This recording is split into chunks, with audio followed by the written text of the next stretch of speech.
ဒါပေမဲ့ဘရင်အတွက်တော့သူမဘာဖြစ်ချင်အရေးမကြီးတော့ဘူးအရေးကြီးတာကသူမပျော်ရွှင်နေဖို့ပဲအဲ့ဒီနောက်အေးနန်းဆောင်ဟာတနိုင်ငံလုံးမှာအကြော်ကြားဆုံးနေရာဖြစ်လာခဲ့တယ်အဲ့ဒီနောက်အေးနန်းဆောင်ဟာနန်းတွင်းရဲ့စွန့်ပစ်ခံနေရမဟုတ်တော့ဘူးမြို့တော်မှာအကြော်ကြားဆုံးနေရာဖြစ်လာခဲ့တယ်နေ့တိုင်းမင်းသားတွေအမတ်ကြီးတွေချမ်းသာတဲ့တထေးတွေတန်းစီပြီးဝင်လာကြတယ်မိခင်စားကြတယ်ဖြော်ပြေပွဲကြည့်ကြတယ်ဂိမ်းဆော့ကြတယ်ပတ်စံတွေအမြောက်အများသုံးကြတယ်တစ်ချိန်ကအေးနန်းဆောင်ကိုပို့ခံခဲ့ရတဲ့တန်ချမ်းချမ်းဟာအခုတော့တိုင်းပြည်ရဲ့အချမ်းသာဆုံးအမျိုးသမီးတွေကတယောက်ဖြစ်နေခဲ့ပြီမိဖုရားတွေကလည်းအရင်လိုရံမဖြစ်ကြတော့ဘူးနေ့တိုင်းအတူတူစားကြတယ်ရေကြတယ်ကစားကြတယ်သူတို့ဘဝကိုသူတို့ပျော်ရွှင်စွာဖြတ်သန်းနေကြတယ်မိဖုရားဟွာတောင်းတန်ချမ်းချမ်းစီအကျွေးတင်နေတော့မယ်ဘရင်မေတော်ကြီးကတော့အေးနန်းဆောင်ရဲ့အမြဲတမ်းဘဲပါဖောက်တည်ဖြစ်လာခဲ့တယ်ပြီးတော့ဘရင်ကြီး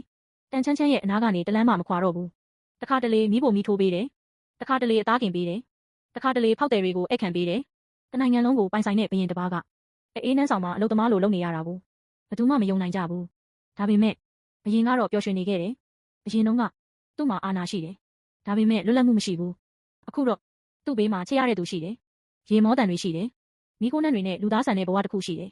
တန်ချမ်းချမ်းကလည်းနောက်ဆုံးမှာနားလည်သွားခဲ့တယ်သူမလိုချင်ခဲ့တာမိဖုရားယာရုမဟုတ်ဘူးအာဏာမဟုတ်ဘူးရွှေငွေစည်းစိမ်လည်းမဟုတ်ဘူးသူမလိုချင်ခဲ့တာကကိုကိုတန်ဖိုးထားတဲ့သူတယောက်ကိုဖြစ်ချင်တဲ့ပုံစံအတိုင်းနေနိုင်တဲ့ဘဝတစ်ခုအဲ့ဒီຢာတွေကိုအေးနန်းဆောင်ထဲမှာရှာတွေ့ခဲ့တယ်ဒီလိုနဲ့တစ်ချိန်ကဆုံးပစ်ခံမိဖုရားတယောက်ဟာသူမရဲ့ကိုယ်ပိုင်လောကကိုတည်ဆောက်နိုင်ခဲ့တယ်ပြီးတော့အချစ်လွတ်လပ်မှုနဲ့ပျော်ရွှင်မှုကိုတကယ်ပိုင်ဆိုင်နိုင်ခဲ့တယ်